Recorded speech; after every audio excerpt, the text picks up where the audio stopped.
Okay, welcome Okay. everybody to number 104 of the Circle of Wine Writers Let's Talk About session. The series was founded in COVID, and we're now, as I say, up to number 104. I'd like to extend a welcome to those of you who haven't been to any of these sessions before, and obviously our non-members, but obviously our members that do have attended a number of our sessions, and those of you who it is your first time. The Circle of Wine Writers was founded in 1960 in the UK, and today we have over 260 members with a wide spread across the world today, so more than 50% are outside the UK. What we comprise of wine writers, broadcasters, educators, and other professional communicators. There's more information about the Circle if you'd like to join.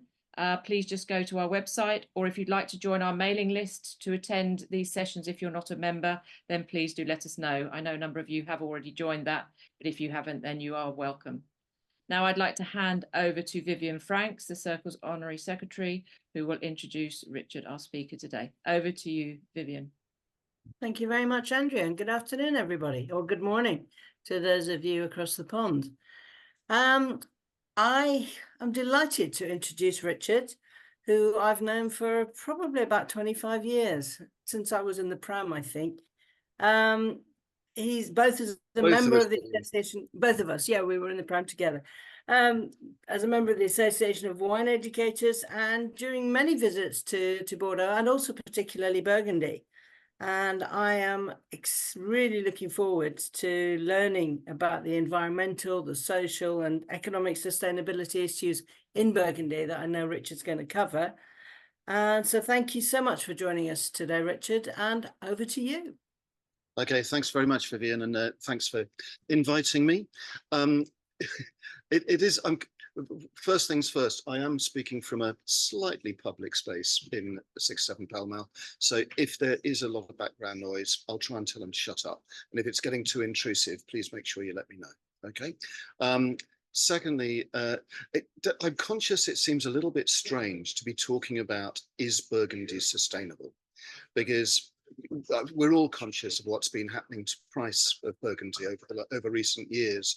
And it's easy to assume that everybody in Burgundy is now driving around in Ferraris and they're all doing extremely well.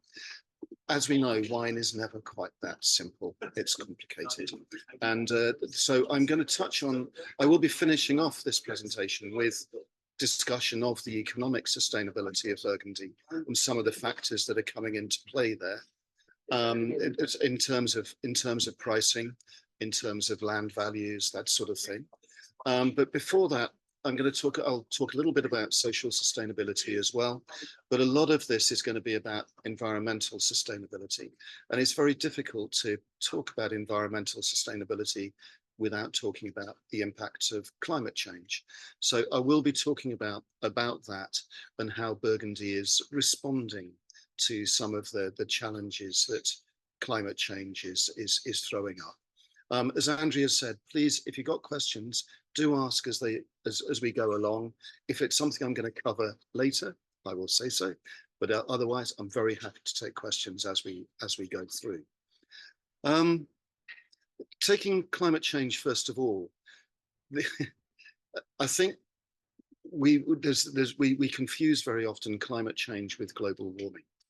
And if we're just talking about global warming, I'm not nearly as pessimistic as some people are, and some of the reports are about the prospects for regions like Burgundy or Bordeaux or other parts of the world in future, particularly in Northern Europe. Areas like Burgundy and Bordeaux would fall into the same category. They've basically spent most of the last 100 years, 120 years, trying all sorts of methods to encourage grapes to ripen more quickly. And so everything that they've done in terms of planning vineyards and setting up vineyards has been done with that aim in mind. The way I see it, and I think the way a lot of producers see it, is quite a lot of that can actually be reversed or undone.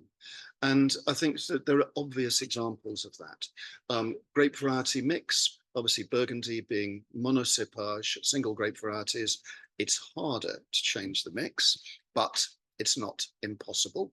And there are There are Syrah vines in Burgundy and one or two others, and I think sensible grape growers would be trialing that sort of thing to see what can happen.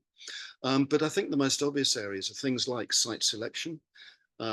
We've seen that obviously they've chosen sites, the warmer sites that ripen grapes well. But so most of the sites are south and southeast facing. They don't have to be. Look at Chablis, for instance. In Chablis, the premier crus are on the south-facing slopes of the valleys. They don't have to be on the south-facing slopes. In Chablis, if they really felt it was getting too warm, they could plant more grapes on the east and north-facing slopes. In the Côte d'Or, historically the best sites have been in the heart of the slopes, the central part of the slopes, because of the exposure to the sunlight, and on south and southeast facing slopes. These days, people are getting increasingly excited about vineyards in the Haute Côte de Beaune and Haute Côte de Nuits, because historically those would be a little bit too cool for ripening the grapes. They're not now. And so we are seeing much more exciting wines coming from those areas. And I think that we will see some of the bigger names who can afford to buy new vineyards in Burgundy. I think we will see some of them moving into some of those cooler areas. Think also of the orientation of the rows. We know that the way you orient the rows, whether it's north-south or east-west, that can influence ripening. That can be changed. The trellis can be changed. Everything about the planting of the vineyard, the posts, the height of the trellis, that can be altered to impact on how quickly or slowly the grapes ripen. The spacing between the vines.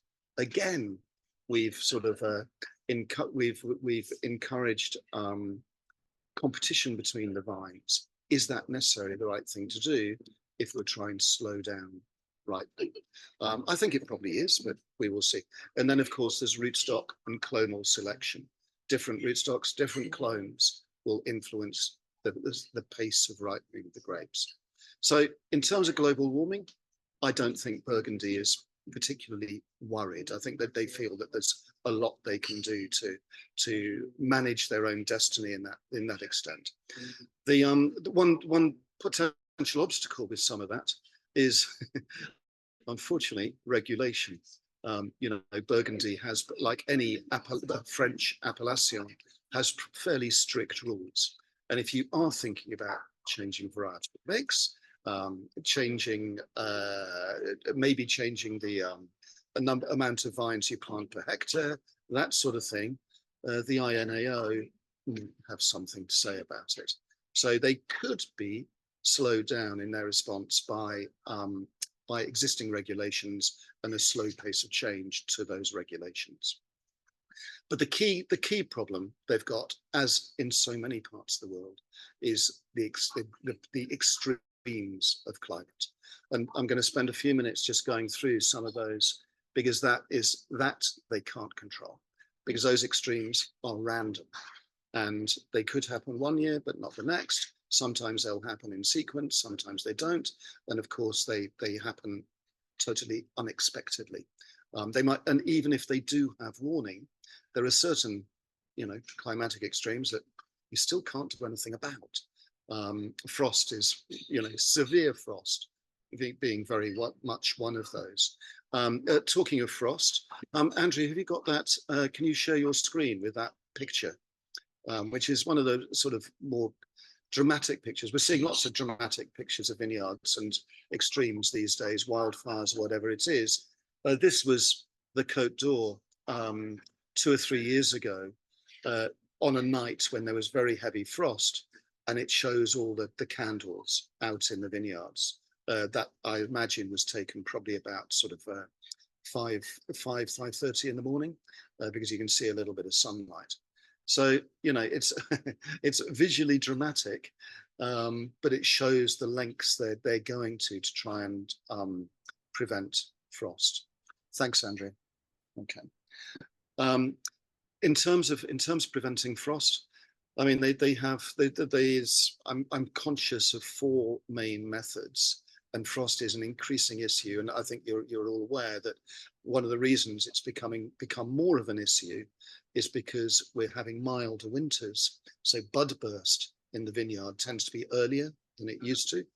And so frost, you know, it doesn't even have to be a late frost. It could even be a moderately late frost, can still be a serious problem once the vines have budded. They use the candles, which work pretty well, but they're expensive. They're incredibly time consuming, and you need a lot of people prepared to go out into the vineyard at 3 or 4 o'clock in the morning in the freezing cold to light them all. So, you know, they're not particularly practical, but they do a good job. It's interesting, and they also, there is some sort of but the trouble is, once they go out or once they're extinguished, if it's a really clear morning and the sun is shining, which very often it is after a frost, the sun can then burn the buds as well when it's really cold. And so one of the things they've been trialing as well is actually burning hay bales as well. So there's some smoke over the vineyard, and that can help protect the vines in the morning. It's complicated, and of course it depends if there's any wind and other sort of local and factors on the day. But they use wind turbines, as you know, as they do in Napa Valley and various other parts of the world, where they rotate air to try and make sure that cool air and warm air are mixing. You don't see so much of those in Burgundy, although they're being used as sort of mobile turbines are being used really regularly in Bordeaux these days, particularly in Saint-Emilion. A lot of vineyards have them. They use water spraying. They've got sprays where they can spray the vines. Water settles on the buds, and that protects the buds from frost. But again, you don't see so much in the Côte d'Or. It's more in Chablis you see that. Again, that depends on water availability. And then the other thing they're doing, which we've seen in different parts of the world, they use electricity. They've got electric wires running along the fruiting cane, and that creates some warmth, and that can help protect against frost as well. But it's a real problem. And in fact, in this vintage in Chablis, they've had difficulties with frost and hail, which I'll come on to in a minute. One way of preventing frost, which more and more producers are doing, particularly when it's easier in Burgundy because they've got smaller vineyards, is late pruning. They're finding that if they prune late, that can delay bud burst, and therefore they reduce some of the likelihood of frost damage that way. That's frost. Hail, it's a huge problem in Burgundy, and it seems to be becoming more prevalent. And Chablis particularly was very badly hit this year, including Grand Cru vineyards. And historically, hail does seem to, I don't know why this is. It often seems to hit the white grape vineyards worst, which is very strange, but it does seem to be the case. When you hear about hail damage, it seems to be Chablis, or it seems to be the Côte de Beaune and Chassagne, Meursault, Pouligny being hit by hail. But I don't think there's any reason why that should be the case. They normally know the conditions that are going to bring hail, so they can use rockets to seed the clouds. The trouble with that is it's a bit random, and it may mean that the hail doesn't fall in one area, but it might fall somewhere else. So it's almost if we'll protect ourselves, and sorry, the rest of you are going to have to fend for yourselves. But that is really difficult in Burgundy because Burgundy is so fragmented. You've got so many small vineyards, and these rockets are expensive, and it really needs everybody to act collectively as an appellation to fund them. Getting everybody to agree on that isn't always easy, but they've managed it in certain appellations. I hope you've all got a glass of Burgundy in front of you. I happen to have a Chablis Premier Cru from Samuel Biot, cheers to those who do have a glass of wine. So.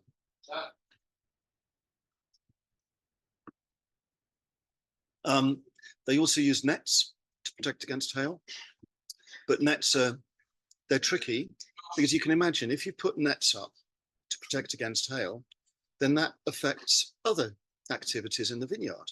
If you want to go and spray, for instance, you can't if the vines are covered by nets. And so, you're solving one problem, but you're creating others. And so nets are tricky. I've seen recently, there's some technology recently where they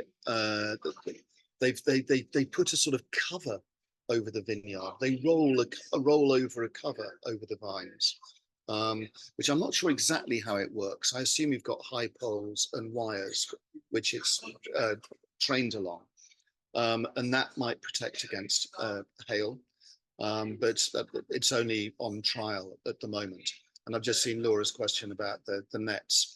I don't think they are permitted. As so often in France, I think if you ask the question, it would be, oh, they're allowed on a trial basis, a bit like irrigation in certain areas as well. So I think they're permitted for that. And I'm sure that there are bodies. Obviously Burgundy has, in Dijon they've got a very popular university. I'm sure they're studying and researching these things there as well. I can't help feeling that in so many areas of managing vineyards, managing these things, there are technical solutions or technological solutions we still don't know about, but which will be worked on. I think I'm an optimist, as those who know me know well, and I am optimistic that science will probably deliver solutions in the future which we're not aware of at the moment. It sounds strange when having talked about hail, sounds strange to talk about drought. That is it's becoming I can see that becoming one of the most serious issues in much of Europe, because vines, however deep the roots are, I think there are certain areas which aren't really well equipped to deal with drought. And it's all very well saying, oh, we'll permit irrigation. But the trouble is, if vines are drying out, then every other crop will be as well. And every other crop is going to need water too. And that, I think, and basically, if crops are being grown for food, they will get priority over crops being grown for wine. And I think we're going to see that's going to be a huge area of contention and discussion in the coming years. It is going to be how to manage appellational areas throughout Europe which suffer more and more from drought.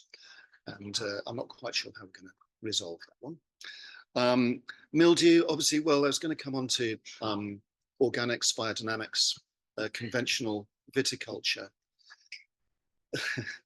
I'm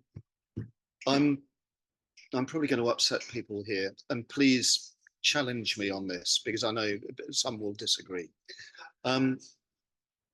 There's no question that conventional viticulture has not been good for vineyards as it's been practiced over the last 70 years. The use of chemicals, as pesticides, herbicides, fertilizers, everything else we know it's not been good for vineyards and soils.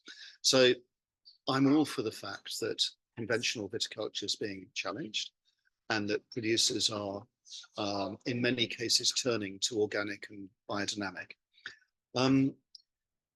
We know that both of those generally in most parts of the world bring about a reduction in yield, and you have to accept a reduction therefore in revenue, typically if you're getting that reduction in yield, because simply because organic products for treating mildew and oidium, particularly when pressure is strong, they're not as potent as the chemicals.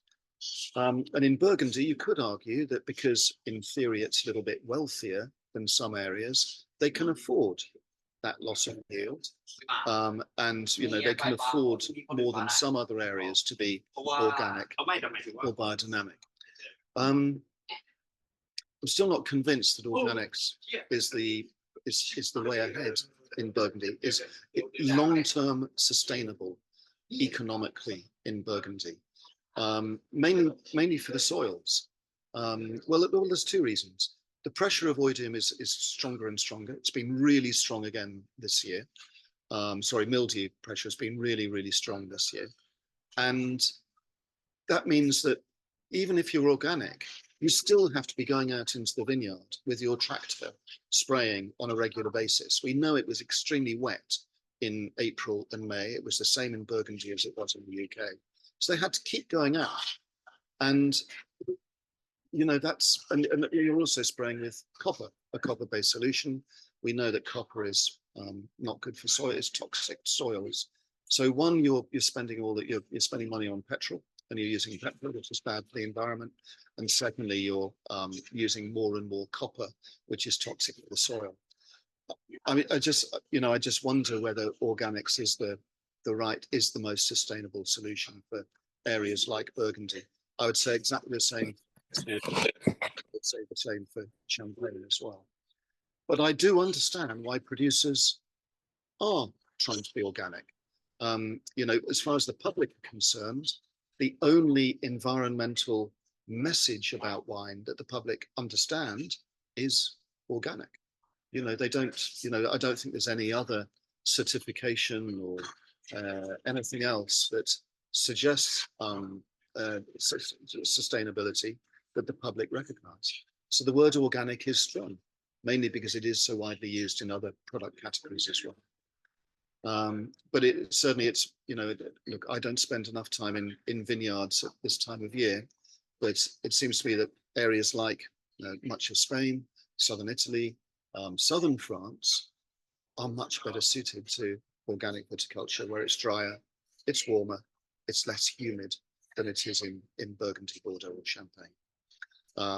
But as I say, more and more, and I think I think Bordeaux's experience last year has deterred many people from being 100% organic, and I think Burgundy's experience the last couple of years is making some people think. And my understanding is that the number of people converting to both organic and HVE, Haute Valeur, Hungry Homontal, is in decline because it's just not so viable commercially.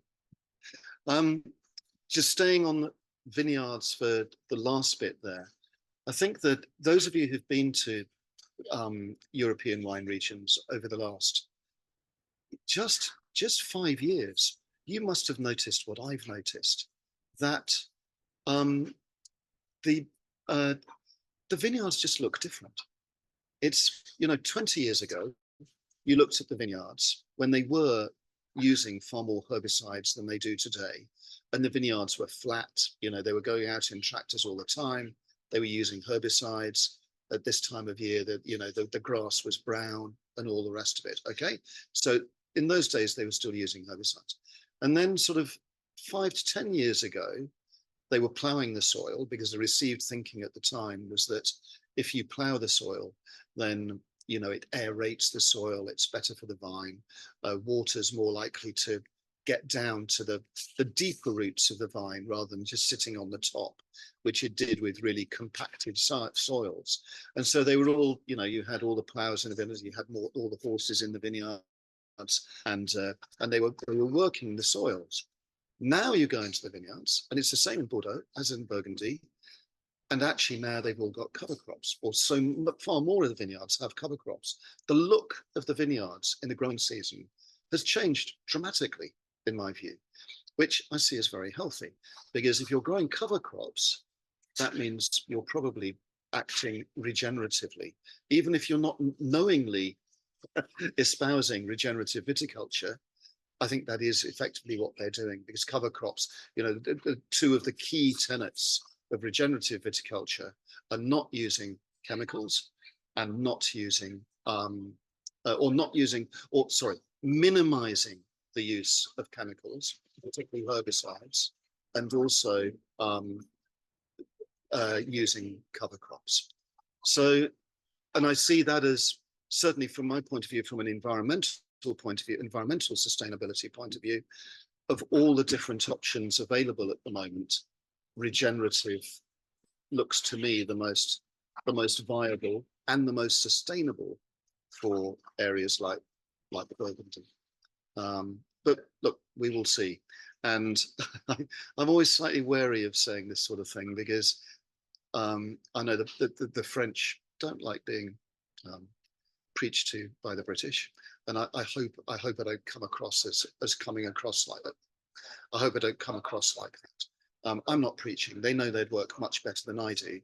But I suppose one of the advantages we have in the UK is we do read about good practice all over the world, not just specific regions in France. And I think that does give us a more global view, a more holistic view of these things, and enables us to hopefully talk with a certain amount of knowledge and experience. That's pretty much where, oh gosh, here we go. For possible drought solutions, do see the Let's Talk of June the 4th. There we go. Thanks, Liz. Okay, I should obviously have tuned in. Is there anything in particular you wanted to mention, Liz, that you think is relevant to Burgundy? What I had unmuted. They're looking at lots of possibilities, certainly cover crops. There were speakers from the south of France, Roussillon, and from Chile, Argentina, and they were both looking at cover crops, planting trees, biochar treatment of the soils in Roussillon, generally sort of harvesting water too. But it was a fascinating discussion, so please do look at it. Okay. Yes, I think biochar does seem to be one of the buzzwords for regenerative. Obviously, clearly it does really help, and it helps the microbial activity in the soils as well. It doesn't just keep it moist, but it really helps the life in the soils as well, which we now understand is super important. On social sustainability, I haven't got a huge amount to say about this. I think, look, as I say, Burgundy is very fragmented. A lot of the holdings are very, very small, and many of them can be tended by family members. And so, presumably they're looking after themselves in a way. Obviously, bigger producers have to employ people to work in the vineyards. I think Burgundy just has to avoid what happened in Champagne last year. And I'm still astonished, really, that Champagne hasn't suffered more in the press for the number of people who died during harvest through just poor working conditions. And I think all regions in France have to be very, I'm sure they will be very, very careful about how they look after the workers, because we are seeing those extremes of temperature, even late in summer during harvest time, which as we know now can be very dangerous. I think the other area in Burgundy, I think like everywhere, they're not finding it easy to find pickers. It's the same in the UK for orchards and fruit pickers here, although we've possibly created some of our own problems with that. But even in France, they can't always find it easy to find pickers. Again, maybe Burgundy has an advantage. It's slightly small, it's smaller scale. Remember, the Côte d'Or is only 10,000 hectares. It's half the size of Saint-Emilion, for instance. So we are talking in broader terms, we are talking about a relatively small area in the Côte d'Or. But they still find it difficult to find enough pickers. But somehow they always manage it, and that's really important, because one of the other aspects of these warmer temperatures during harvest time is it means the grapes ripen that much more quickly.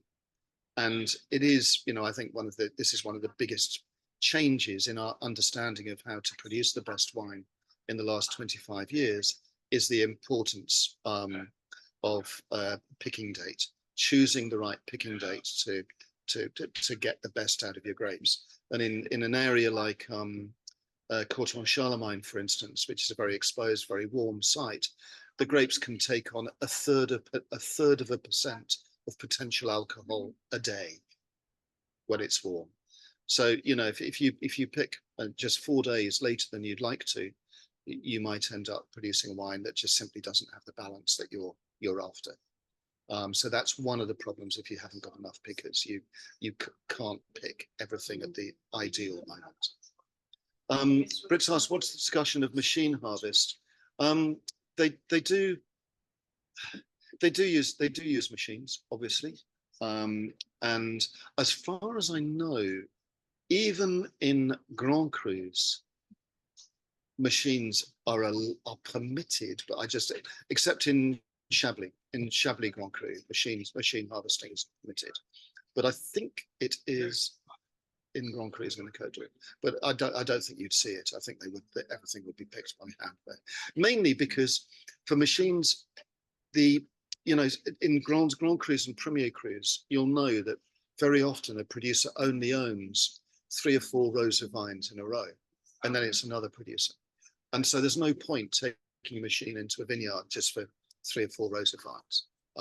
It's not practical. So in many of the vineyards, there's no point using machines.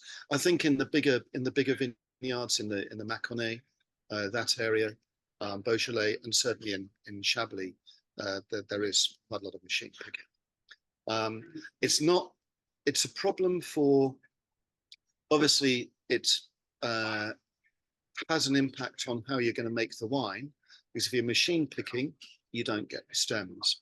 And in Chablis, for instance, good producers, if they've got enough press space, they do prefer to press with the stems, because the free run juice is purer from as it flows through the stems. They act as a sort of conduit for the juice out of the press. So they often prefer to ferment on the whole bunch, not ferment, press whole bunch in Chablis. And in the Côte d'Or, of course, it's very topical these days to talk about whole bunch fermentation, and that's much harder. You can't do that if you're machine picking. So I think that's one of those issues. Keith, I've seen a big message, but I'm not going to have a chance to read that while I'm talking, so forgive me. Okay, but if you want to chip in, please do. Okay. Oh, sorry, high alcohol levels. I think it's true, but again, I think we will see. I think, as I said right at the beginning, I think that there's ways that they can address that. Okay, in terms of slowing down the ripening. But yes, there are higher alcohol levels. The funny thing is, I found maybe I just enjoy Burgundy too much. But even in recent vintages, when alcohol levels do tend to be that little bit higher, I find the wines still have pretty good balance. There are exceptions, but I think good producers are still producing very well balanced wines. Question of peewees. I'm not aware of anyone growing peewees in Burgundy, but I'm pretty sure that the research bodies will be growing peewees.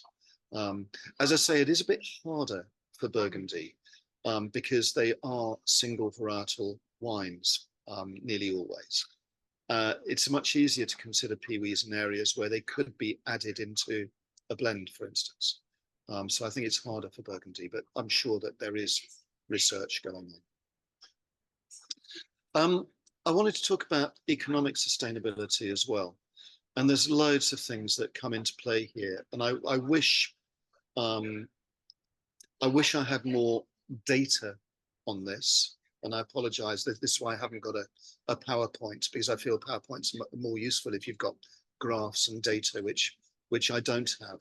But this isn't just anecdotal. This is based on what I know from visits to Burgundy. Sorry, just question, Victoria. North-facing aspects, yes, very much so. Traditionally, the best sites are south and southeast facing. They are looking at sites that are facing in other directions, because that can certainly make a difference to the pace of ripening. It's easy to think that because economic sustainable. I'm going to talk about pricing first, okay? And again, I know that there are one or two people who may think I'm looking at this through rose-tinted glasses. As we know, prices in Burgundy, of all Burgundy, have gone up immeasurably, and it's just a real shame. Wines, a few years ago, you'd be able to buy a Montagny or something like that at 10, 11 pounds a bottle. These days, that's what you're paying for a Macon. And all the prices have gone up across the board. Now, and as they have in Bordeaux as well, I do draw a distinction between the two. I think in Bordeaux, well, as has been fairly clear in recent vintages, I think basically the chateaus in Bordeaux, the big chateaus, have got their pricing wrong, and now I think they're suffering from that. And Bordeaux generally, the négociants as well, are really struggling with the pricing. Came down this year, but I think they're going to have to continue that for several years for it to have any impact.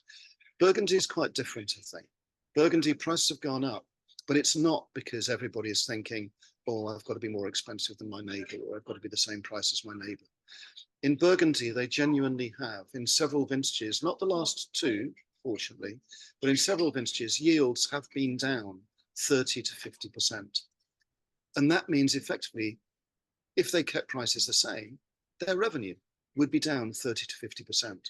Well, obviously that's not sustainable. You just can't do that. And they haven't increased prices by 30 to 50% any year. They have had to increase them. And, they, as I say, rose-tinted glasses, I suspect. But I do think genuinely they've done it because they've had to, rather than because they really, really wanted to. But I know that many producers now are really worried with the level that prices have got to. This year, for the first time for ages, prices stabilized. In most cases, some still went up, but most prices stabilized. If they do have with the new vintage coming on stream, the 2023 vintage, which again was relatively plentiful, that should help stabilize prices further. If they have one more good vintage this year, then I think we will see prices actually start to come down. Maybe not for the Premier Cru's and the Grand Cru's. I think they are, they're up because they're appealing to collectors as well as drinkers. They're on a different scale. But I think for village levels and regional level wines, if they can, they will bring prices down. And I know that would relieve them. As many of you know, I work with Albert Bichot, and Alberic Bichot is president of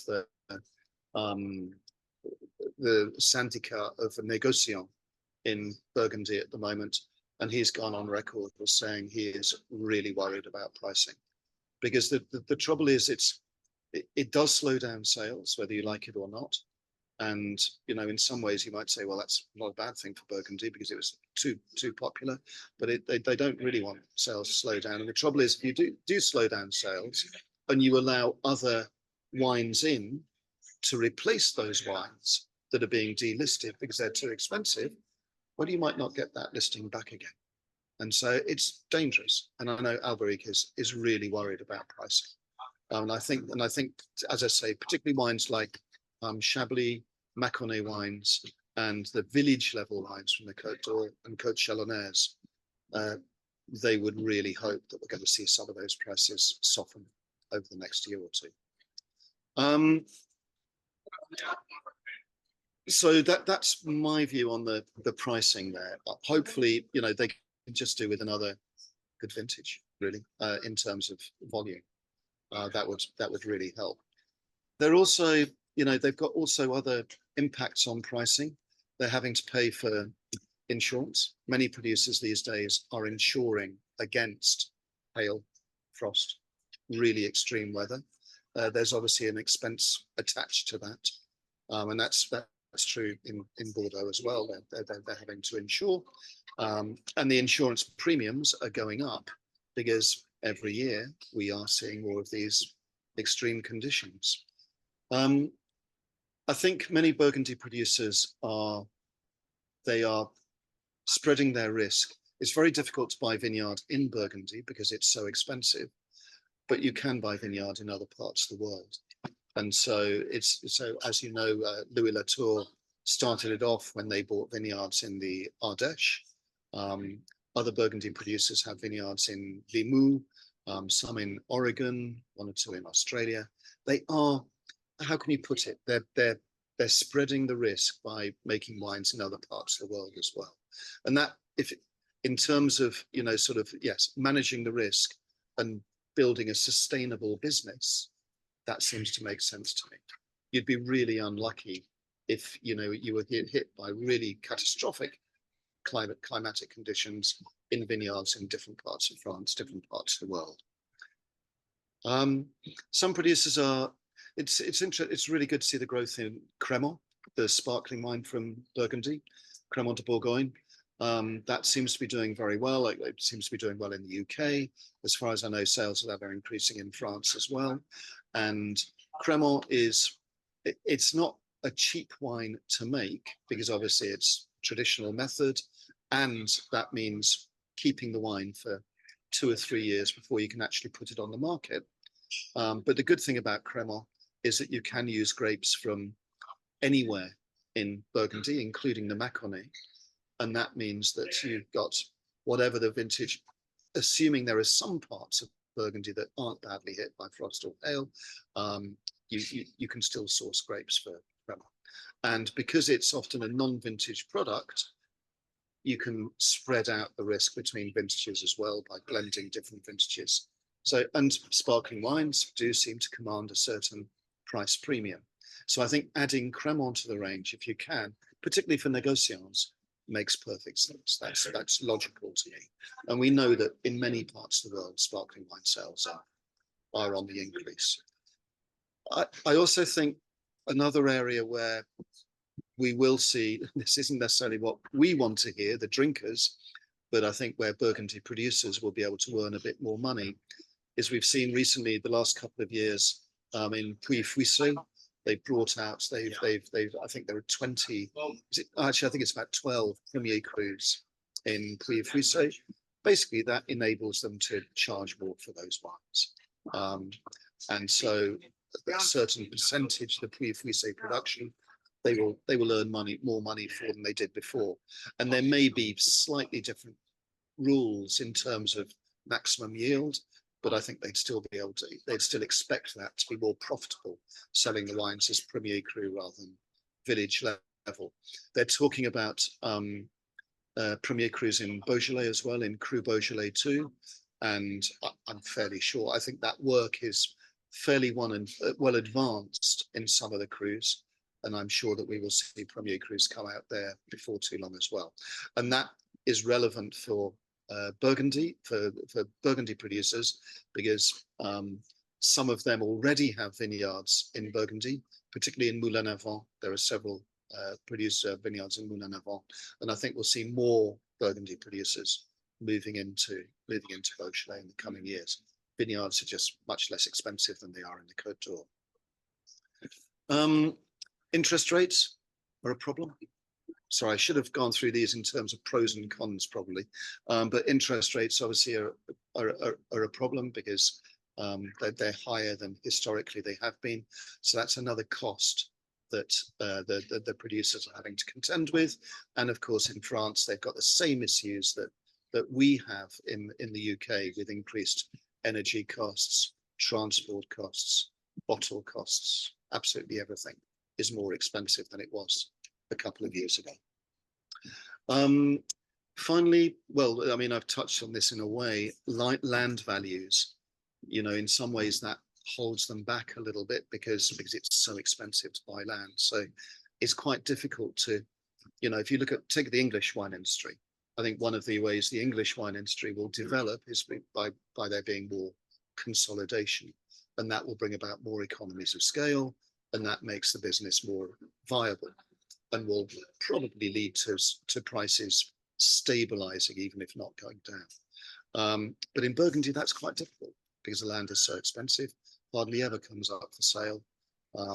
When it does, it tends to be bought by one of France's richest men or women. And well, there we go. But yes, it does prevent the sort of consolidation that might lead to reduce costs. So I think I've tried to cover the three sort of pillars of sustainability. Economic sustainability, I think Burgundy would be in a much stronger position if it did have another moderately plentiful vintage this year, and that's what we've got to hope for. As far as I know, flowering has actually gone quite well, because flowering is a little bit advanced here. I think flowering came after much of the rain, so hopefully that is the case. If anyone's been to Burgundy more recently and knows better than me, please do so. That is all I'm going to say, but I'm very happy to answer questions. Britt, thanks very much for asking about the Sustainable Wine Roundtable. I'm very happy with that. And we, look, this is partly why I'm interested in this topic all round, and the roundtable is very much about looking at sustainability in the round, not just environmental sustainability. And one of the reasons we set up was because we felt that social and economic sustainability simply weren't receiving enough attention in wine, partly by producers and partly by the critics, partly by the business in general. So we felt that this had to be a bigger part of the conversation. And we're just about to produce a paper on regenerative viticulture. We're not trying to replace anything that the Regenerative Viticulture Foundation is doing. They're doing some really, really good work, and we're working alongside them, but we have different members to them, and we're a membership organization. And so we need to make sure that we're producing work and advice for our members. Chaptalizing, Alistair, very much so. There is still some chaptalizing. There's still, in certain vintages, there are still some quite high yields in Burgundy. And as we know, Pinot Noir particularly is very susceptible to high yields. Chardonnay isn't. Chardonnay can yield quite high and still produce really good wine. Pinot Noir is very susceptible to high yields in terms of quality and ripening. It does slow down the ripening. So yes, in certain vintages, some producers would still chaptalize. It's pretty rare, and I think they'd only do it if they really needed to. But it is still an insurance, I suppose. Some producers are more risk averse than others, and they might choose to pick earlier, and before the grapes have reached full ripeness. And chaptalizing obviously is one way of addressing that, and it is still legal. Yeah. Any other questions, Vivian? Okay, no, I was just thinking that as you just said, any other questions? I mean, I think you've covered as much as you can in this short space of time, and it's been a fascinating update on Burgundy and what's happening. And it's okay, well, Vivian, you really go there. Well, I'm glad you've enjoyed it because you go there more often than I do. Only once or twice a year. Well, anyway, or at least as much as I do. So, Yeah. but it is. Look, it's always fascinating. I suppose the other thing I like about Burgundy is that they are. And again, this is a big generalization. It's not meant to be. I'm not bashing Bordeaux. I'm admiring Burgundy. But one of the joys of visiting there is just seeing how they're still curious. They want to improve. They want to do things better. They are very, very proud of their vineyards. Their vineyards are sacred to them, and they genuinely want to treat them that way. And whichever way they go, I'm confident that they will do their best for their hallowed ground, as it were. Oh, I agree. And there's still a lot of enthusiasm there, which is great. Any other questions? Well, I may have missed it, but did you speak? Liam was asking about clones from hotter climates being considered. Maybe I was when people were coming in and what have you. Oh, right. That's a really good question. And I mentioned earlier that clonal selection is one of the areas where they can they can make some changes and possibly undo some of what they've done in the past. I'm sure they must be clones from warmer climates. The funny thing is, I suspect that many of the clones being grown in warmer climates are Dijon clones in the first place. So I suspect many of them have come from Burgundy in the first place. But you know, there may have been some mutability or something. A lot of Burgundy houses are very much in touch with other parts of the world. Some of you will know Jane Eyre, who makes wine in both Burgundy and Australia. There's another chap who makes wine in both California and Burgundy, and there's various others. So there is always a certain amount of communication between the two. I think the other thing is that in order to, and again, one of the ways they can minimize risk in the vineyard is by planting a variety of clones. The good producers these days aren't just planting one clone in the vineyard. They're mixing clones because different clones have different properties. And also it's just much more, that's just much better for biodiversity in the vineyard as well, to have a diversity of clones.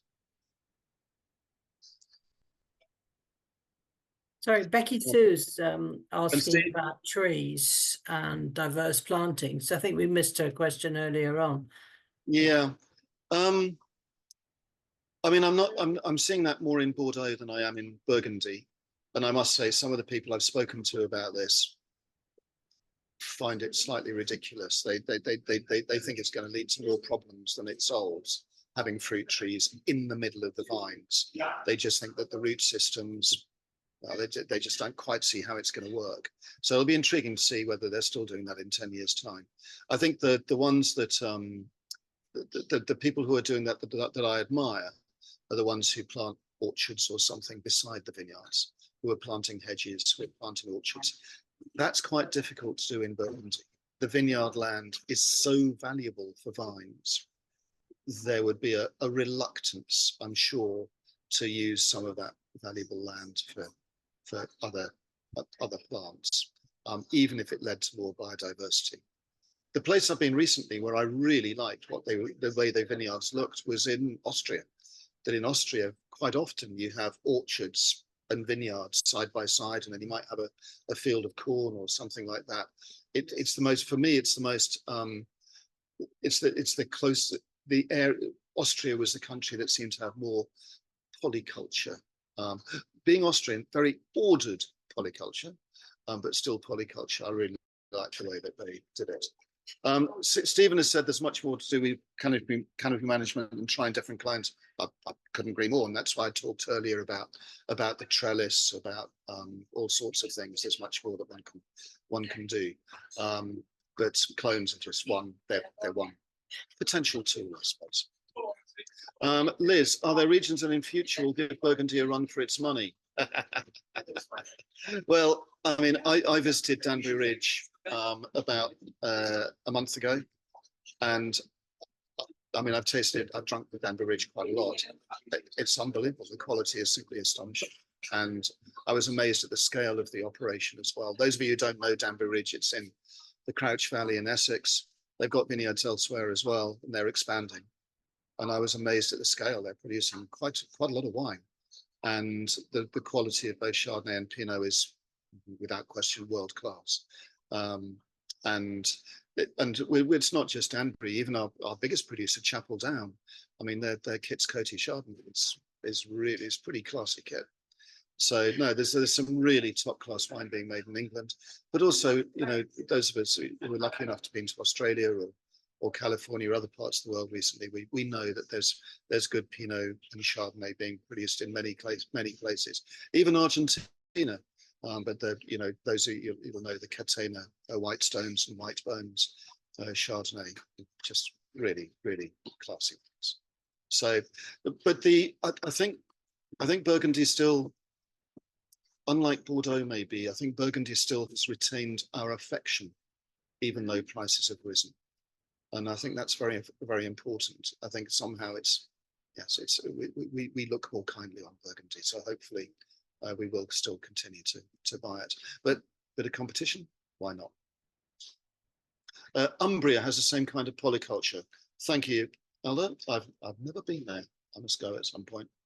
I don't think Ireland will be there anytime soon. I think you're right, Alistair. There is that vineyard you fly over when you're coming into Dublin Airport for the north. From the north, you fly over a vineyard about 5 minutes before you land, which is quite interesting.